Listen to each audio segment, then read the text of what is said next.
going on, guys? This is Rob, and we are back with Venom, basically wrapping this up, which gets us current with Venom here in 2023, which actually allows us to segue into Dark Web, although we do need to cover a little bit of Spider-Man, not the whole thing, as well as maybe New Mutants, but that's not overly necessary because I know enough history about Madeline Pryor that I can basically give you the skinny without having to cover the entire story. So the thing about this is that if you recall the video that we finished off with when it came to the most recent Venom story that we did, that one largely focused on Eddie Brock, which is to say when he met Kang, when he was being trained by Kang. Of course, if you're unfamiliar with this, make sure you check the playlist down in the description so you can get caught up on Venom as we stand right now. But this story focuses more on Dylan. And the reason for that is because in the last video that we did, one of the things we discussed is how Dylan was ultimately captured and really defeated by the Life Foundation. Now, the Life Foundation, again, is this organization that had existed for quite some time. It was always studying symbiotes, trying to find a way to weaponize them and basically hand them out to the highest bidder or to launch their own individual campaigns. In this instance, with Dylan having been caught and captured, the Venom symbiote was forced to flee just because of the fact that the symbiote itself was too weak to heal Dylan and to keep the fight going. Now, because of the fact that it was tasked with ensuring the safety of Dylan, what it did is it actually extracted Dylan's consciousness. Now, this is an interesting thing because this is one of those situations where Marvel's always sort of built on this in some capacity, and people do it in different ways. For example, Tony Stark was able to upload his consciousness to a computer system and then re-download it into a new body when he had died in Civil War, or at least Civil War II. But of course, in the aftermath of all of this, Dylan's consciousness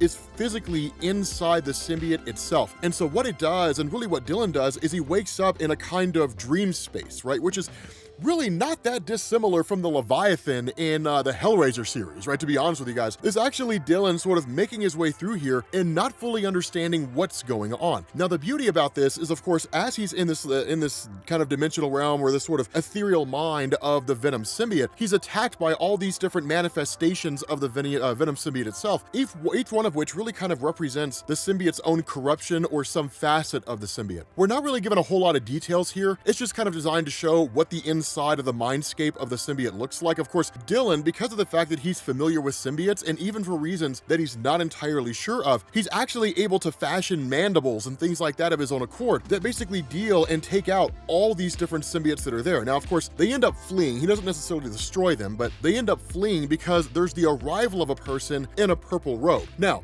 my initial thought here, as soon as I saw this, and I'm sorry to destroy so many people's expectations, is that this was Mistress Death, because 9 times out of 10 in Marvel Comics, Mistress Death shows up in some kind of a blue or purple robe and literally looks exactly like this. It's not Mistress Death. Truth to tell, it wouldn't really make a whole lot of sense that Mistress Death was here, but what this really kind of disembodied person does is it strikes up a conversation with Dylan and starts talking to him, and it simply refers to the fact that it's the Keeper, that its job here is to stay and to literally keep things in a reasonable order. And in fact, he asks, do you know the meaning of the word Clintar, Dylan Brock? It means cage. Now, the other part of this equation is what's going on in the real world. This deals with Sleeper. Now, Sleeper is a symbiote that's just kind of been lightly touched on when it came to Al Ewing's run, and in fact, it's largely just been in the background the whole time. It just took on the form of a cat that's kind of considered the personal protector of Dylan in the case that, like, the Venom symbiote somehow ends up unable to do so, which is literally this exact situation. One of the things that Sleeper does is it actually goes and it meets with Archer. Archer, of course, being the woman that had handed Dylan over to the Life Foundation, although she didn't necessarily realize she was doing that at the time, but it basically betrayed Dylan. And so when Sleeper meets with her, one of the things it figures out right off the bat is she regrets her decision. And where she initially kind of comes to him with this idea of like breaking into the Life Foundation and trying to steal back the body of Dylan, that's a fool's errand. You're inevitably going to get yourself killed. The response of Sleeper is, you drastically underestimate what I'm capable of. And the other thing he says is there was a point where himself and another guy named Hank had basically been bonded together. Now, Hank Hensley is a character who's actually an old friend of Flash Thompson. And in fact, what had happened is that there was a point when Sleeper had bonded to Hank Hensley in order to effectively defeat the Carnage symbiote. But one of the things Sleeper had done is that in realizing a situation may arise at a future point in time when it needs to act either with some kind of a duplicate or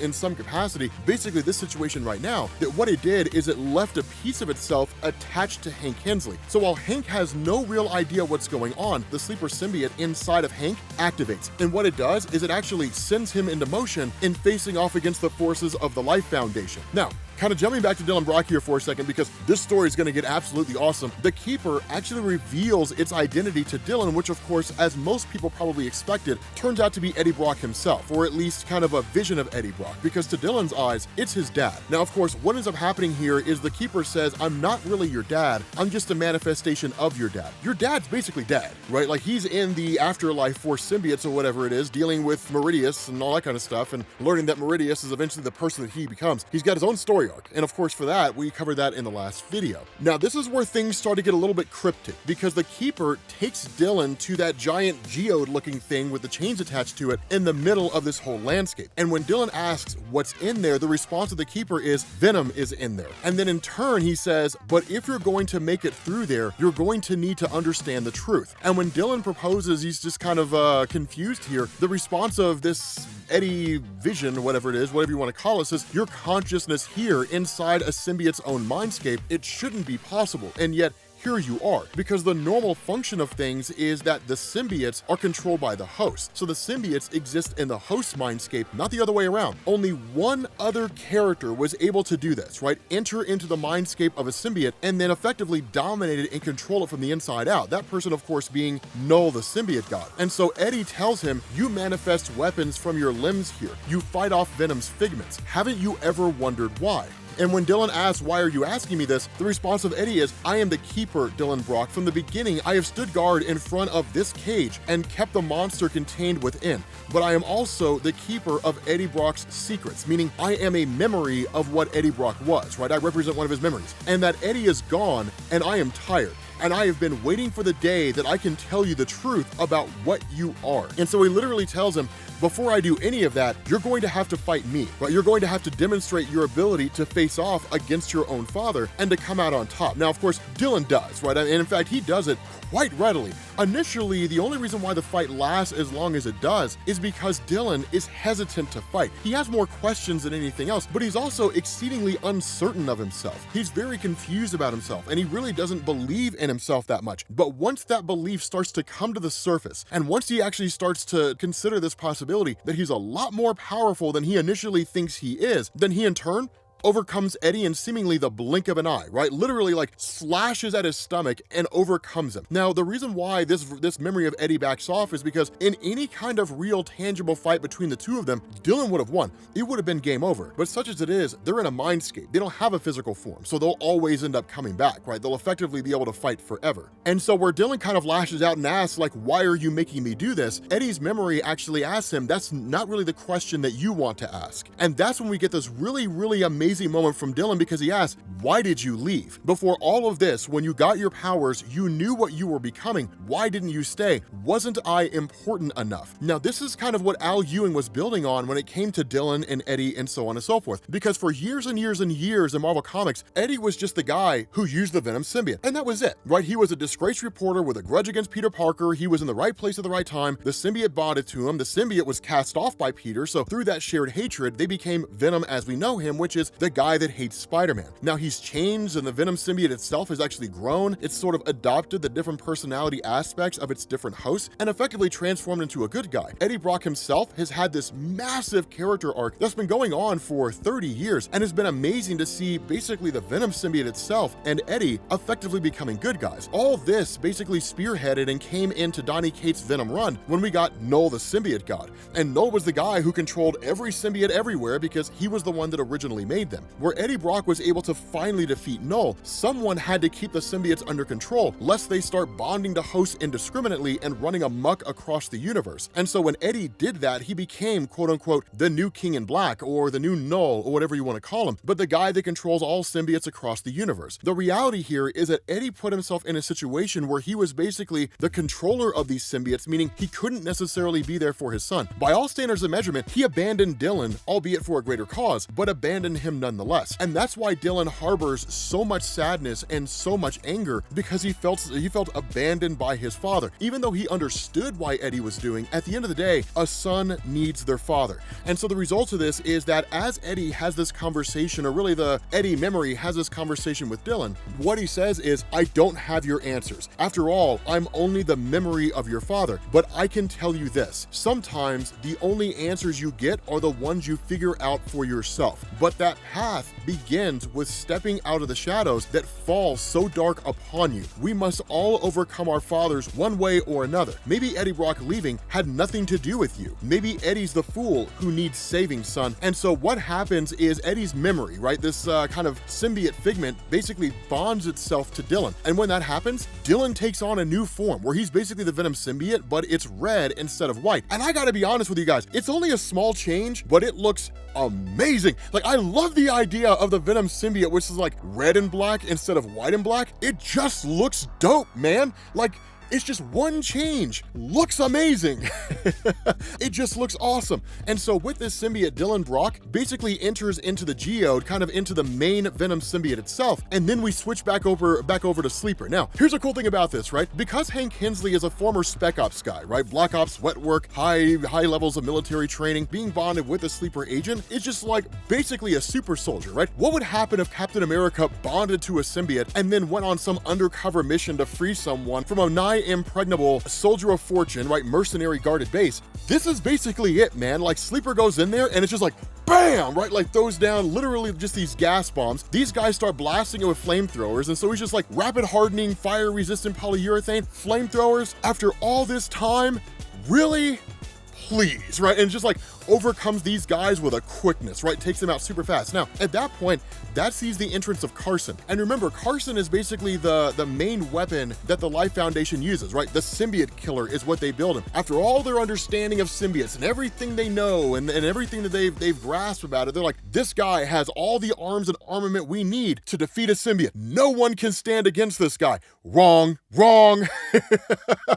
It's the most amazing thing ever, right? So like, Sleeper takes out, like, this guy goes for like the jugular, right, with Carson, and he's like, come on, I laugh off your flamethrowers and you bring a spear? You really don't get it, do you, right? Like, your resonant nanomaterial spear tip, it's cute, it's adorable. You know, I love these little toys that you've brought to this conflict, Carson. It's adorable to see you trying. It's like watching a baby walk for the first time, right? You know, you want to get it on video so you can keep it for posterity's sake, because I am the most capable symbiote that you're ever going to face off against. You think because you caught me once that you know how everything works? Let me give you insight into symbiotes, Carson. We're infinitely stronger with a host than without one. And even among them, right now, I am the most powerful symbiote you've ever met. You come for that boy again and I will tear you apart one molecule at a time. And the other thing about this is the real kicker about this, right? The Life Foundation thought they had symbiotes on lockdown. We studied Venom, so we know what's going on with Venom. Sleeper's on a whole different level, guys. It's why you don't see him very often. This entire story, it could have all been wrapped up like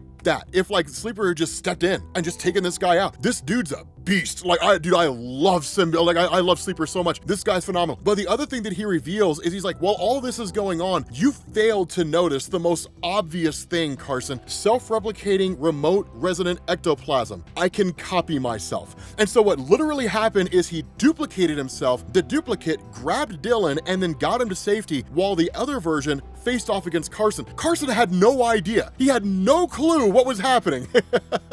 And so literally they end up grabbing Dylan Brock with the help of Archer and they take off. And Dylan Brock is officially saved. And so what happens here is we jump back to Dylan's mind as he's in the mindscape of the symbiote. And as he makes his way through, there's this kind of disembodied voice that almost taunts him to a degree, right? It says, Dylan Brock, the keeper at the gates, having murdered my past, now you walk into my cage. Clintar, what lies at its heart?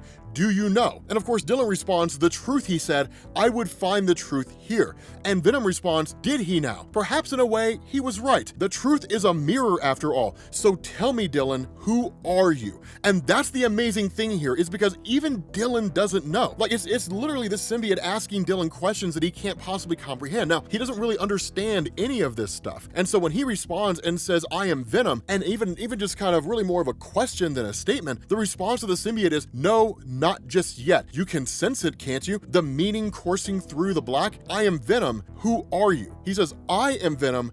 Who are you? And when he responds and says, I am Dylan Brock, the response of Venom is, son of Eddie Brock. But you have known deep within yourself that you are more. You are my son as much as you are his. Who are you? And that's where Dylan just kind of starts to flee. And it's like, no, do not run from who you are, Dylan. Do not run from what you're capable of. Do not run from what you will become. with every cell dividing into another in Anne Weying's womb, you have known this truth many times over. Yes, you have known this from the very beginning. He taught you to run from it all of your life because he loved you, but turning away from a mirror does not let you run from yourself. Each time you bond with a Clintar, you rip them from the hive. You can change your symbiote, not by thought, but by instinct. I named you long ago when you were born, and I thought you were the most beautiful thing then, my son. I once told Eddie Brock the meaning of your name, and he thought it beautiful too, but he feared what it would mean for you. So he bound it to a terrible power and hid it deep within my body. Reach within me,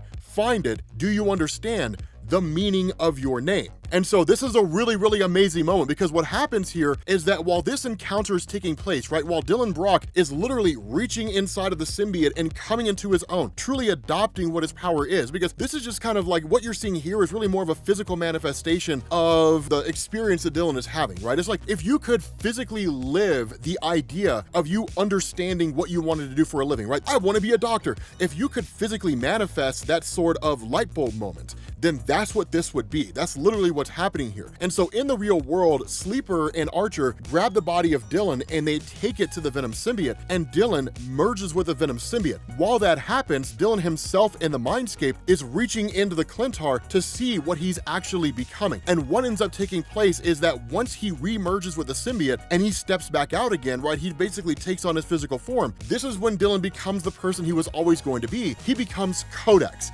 And so this is cool, because this is, Al Ewing told us this is what's going to happen. And really even Donny Cates told us that, right? This is what's going to happen with Dylan. Now, for those of you guys who don't understand the significance of this, we've seen what happens when Dylan becomes Codex. We saw it in an alternate reality. And again, the link for that video is down in the playlist, so you'll be able to see that as you're going through the Venom stories that we've covered so far. But the long and short of it is this guy becomes a symbiote god. That's literally what it is. Instead of Eddie Brock having to kind of consciously control the symbiotes by using his mind and kind of tapping into their hive mind, Dylan can control them at will. He can make them do whatever they want to do. That was the value of the statement that was being made. When you bond with a symbiote, you tear it away from the hive mind. That's literally what takes place. That when Dylan bonds to a symbiote, that symbiote is pulled away from the hive mind. That symbiote can in turn pull others away from the hive mind. And so quite literally, he can expand the ranks of his symbiote hive exponentially, right? It just grows at a geometric rate. And that's literally what happened when we saw the alternate reality where Dylan became Codex. I won't go into the details. I'll let you guys watch the video to get caught up and find out, but it's amazing, because I will basically say that what happened is Dylan essentially killed the Marvel Universe. But with that being said, guys, we're gonna bring this video to an end. Thank you all for watching, and I will catch you all later.